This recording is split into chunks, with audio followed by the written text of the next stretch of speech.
Olá pessoal, vamos começar mais uma aula da disciplina de CBF 482, Imunologia Essencial, e hoje nós vamos trabalhar um pouquinho com a introdução à imunidade adquirida.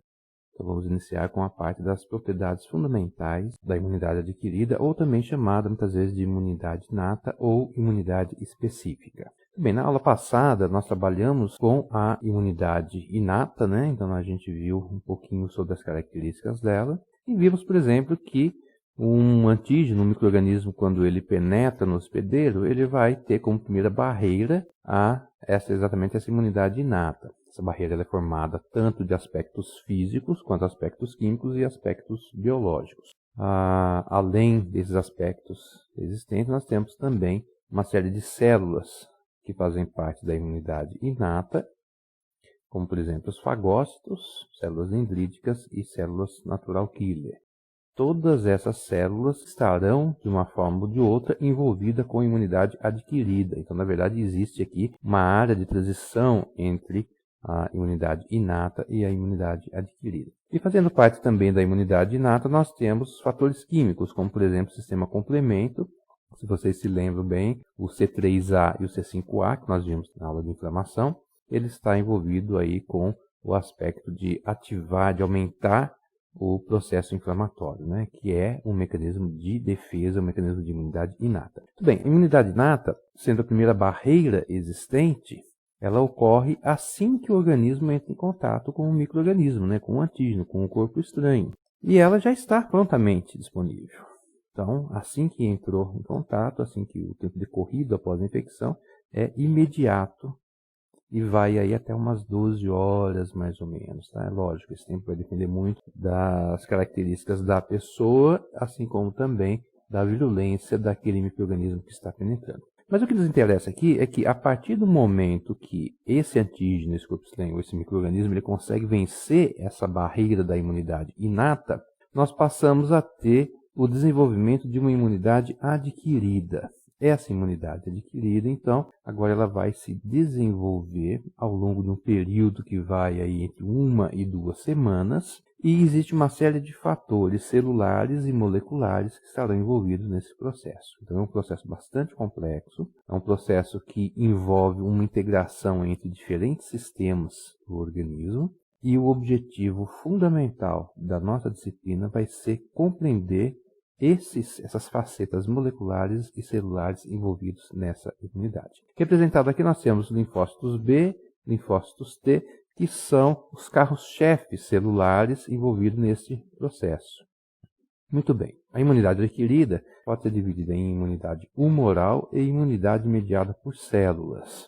Nessa imunidade humoral, nós temos a participação dos linfócitos B, principalmente dos linfócitos B, que são as células que vão se diferenciar em plasmócitos e levarão à secreção, à síntese de anticorpos ou imunoglobulinas. O que esses anticorpos fazem, né? Rapidamente, eles identificam e eliminam micro-organismos extracelulares, mas também podem atuar em toxinas, em neutralização de toxinas.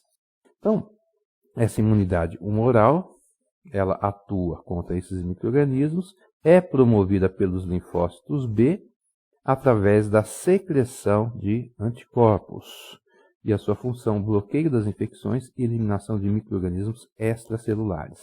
Então, atuando principalmente nos extracelulares. Não quer dizer que ele não atue nos intracelulares também. E vocês têm como exemplo até a questão do SARS-CoV-2, onde uma das formas da gente observar se a pessoa está ou não adquirindo imunidade é a pesquisa de anticorpos na corrente sanguínea.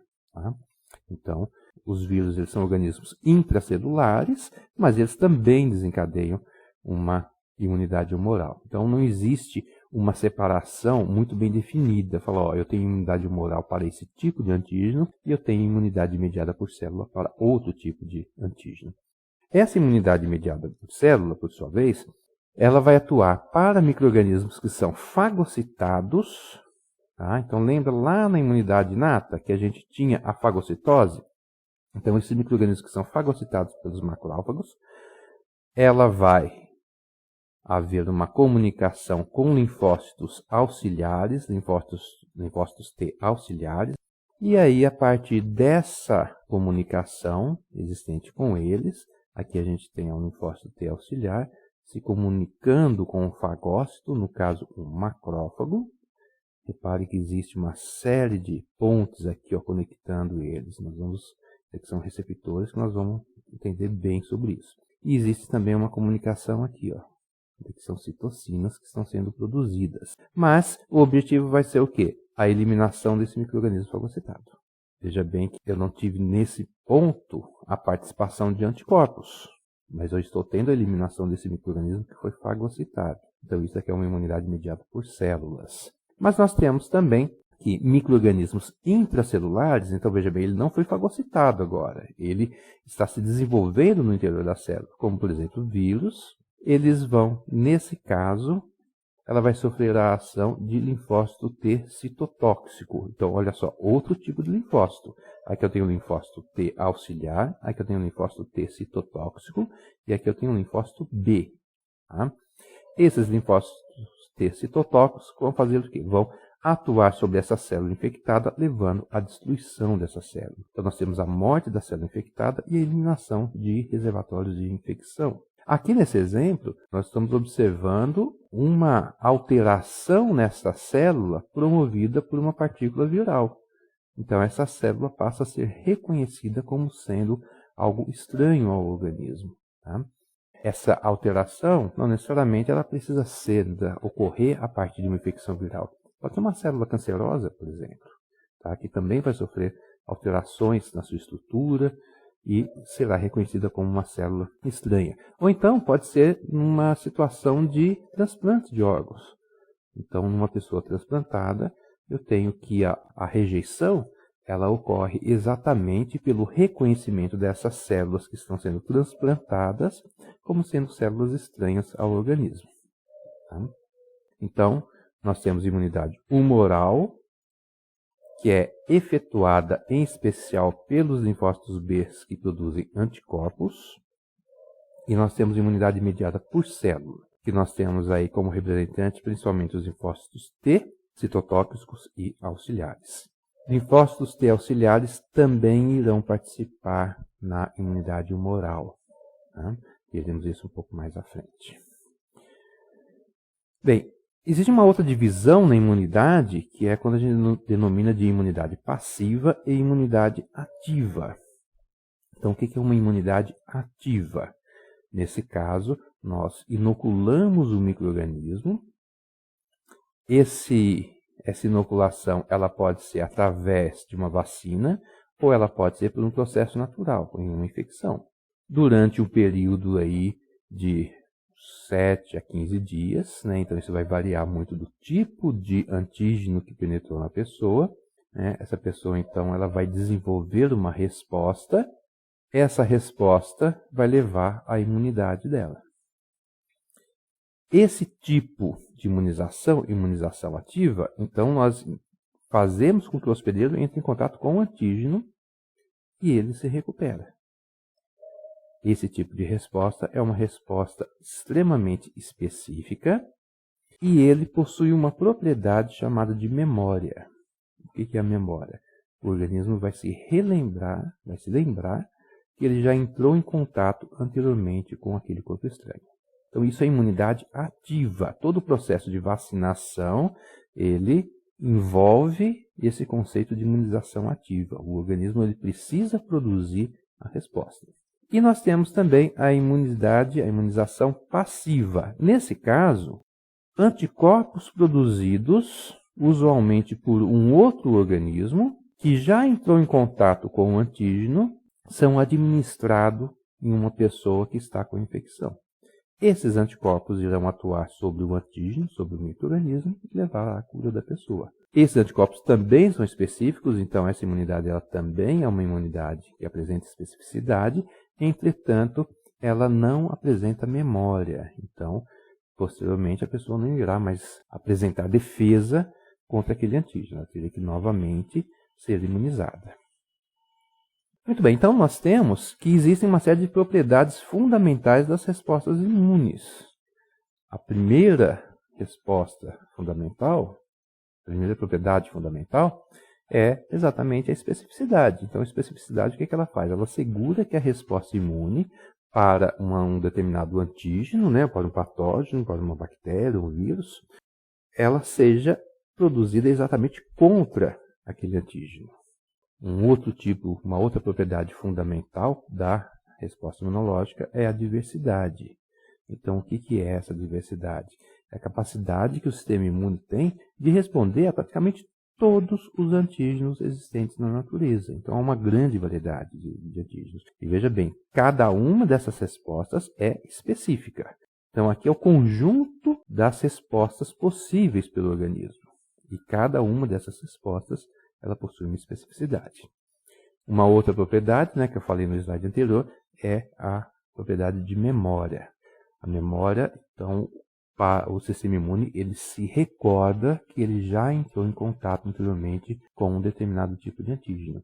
Então, a segunda vez que a pessoa entrar em contato, a resposta será muito mais eficiente e muito mais rápida.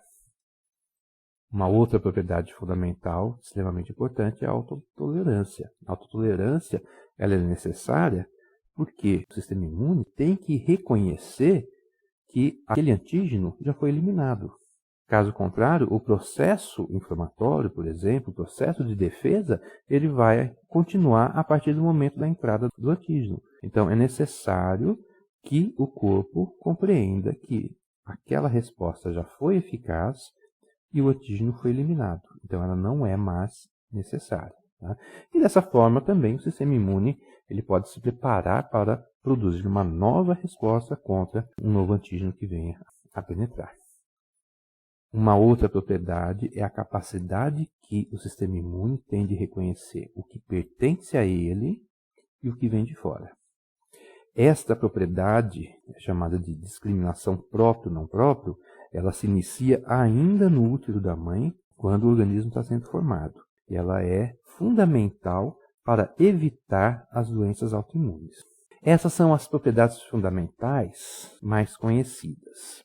Posteriormente, foram colocadas mais duas. Uma delas é chamada de expansão clonal, que nada mais é do que um aumento dos linfócitos que respondem para o determinado antígeno. Então, a partir do momento que o antígeno penetra no corpo, ele vai se ligar ao determinado linfócito.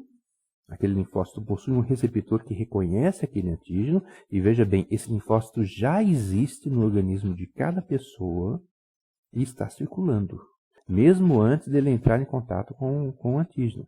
Só que quando ele entra em contato, aí ele vai aumentar o número daqueles linfócitos que efetivamente vão reconhecer o antígeno.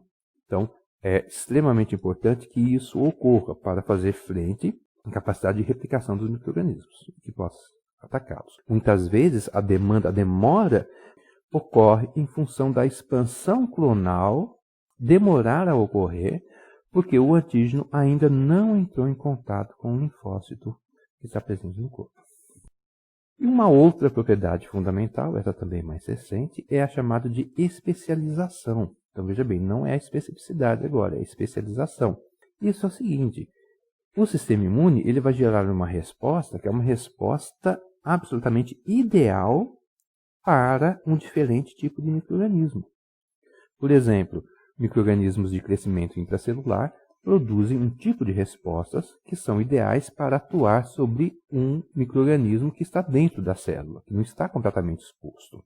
Já um micro-organismo que cresce fora da célula, de crescimento extracelular, vai produzir um outro tipo de resposta especializada para atuar em micro-organismos extracelulares. Então isso é chamado de especialização. Nesse último slide nosso aqui, vou ter aqui uma representação dessas propriedades fundamentais que nós comentamos. Então, olha só, vamos imaginar que isso aqui seja um gráfico. E aqui eu tenho a resposta de anticorpos. Tá? Então, a produção de anticorpos. E aqui eu tenho o tempo de imunização. Então, vamos supor, ponto zero, a pessoa não entrou em contato com nenhum antígeno. Então, aqui eu tenho uma resposta aqui em roxo, que vai exemplificar a resposta primária ante o antígeno X e esverdeado ante antígeno Y. Então, olha só, nesse ponto aqui, eu vou colocar a pessoa em contato com o antígeno X. No momento que ela entrou em contato com o antígeno X, ela vai iniciar uma resposta primária contra esse antígeno. Essa resposta, ela apresenta uma certa inclinação. Repare nessa inclinação aqui. Quanto mais inclinado tiver, mais rápida é a resposta. Se a resposta estivesse dessa forma, se a curva estivesse dessa maneira, significa que seria uma resposta muito lenta. Se ela tivesse um ângulo mais inclinado, ela seria muito rápida. Tá? Então eu tenho esse padrão de resposta contra o antígeno X. Veja bem que eu não tenho resposta nenhuma para o antígeno Y, uma vez que o antígeno Y não entrou em contato.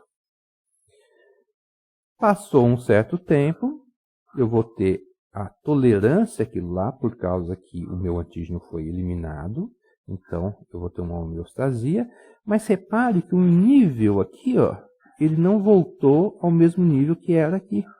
Por quê? Porque agora eu tenho células de memória que estão circulando. E aí vamos dizer que nesse ponto, eu tenho a inoculação do antígeno X e do antígeno Y. Nesse momento, eu vou ter um aumento da resposta contra o antígeno X. E agora, repare na inclinação que eu havia comentado anterior. Está vendo como que a inclinação aqui, nesse ponto do gráfico, é muito maior do que aqui, muito mais acentuada? Isso significa que a resposta é rápida aqui. E outra coisa, olha a amplitude disso. Essa amplitude está se referindo à resposta, à produção de anticorpos. Então eu tenho uma resposta muito mais rápida e com uma produção muito mais intensa de anticorpos do que eu tive aqui. Só que nesse ponto eu também inoculei o antígeno Y. Como que está a resposta contra o antígeno Y? Olha que ela se assemelha àquela resposta inicial contra o antígeno X. Por quê? Porque é a primeira vez que está entrando em contato com o antígeno Y. É uma resposta mais baixa do que essa secundária, mas ela é igual a de cá. E depois ela vai cair também, mas vai se manter mais alta do que originalmente ela estava. Por quê? Por causa das células de memória. Então esse gráfico aqui ele é muito útil, porque ele mostra para nós a questão da especificidade, como que ela ocorre. Então eu tenho uma resposta específica para o antígeno X, uma resposta para o antígeno Y. A questão da memória, a questão da autotolerância, a questão da diversidade.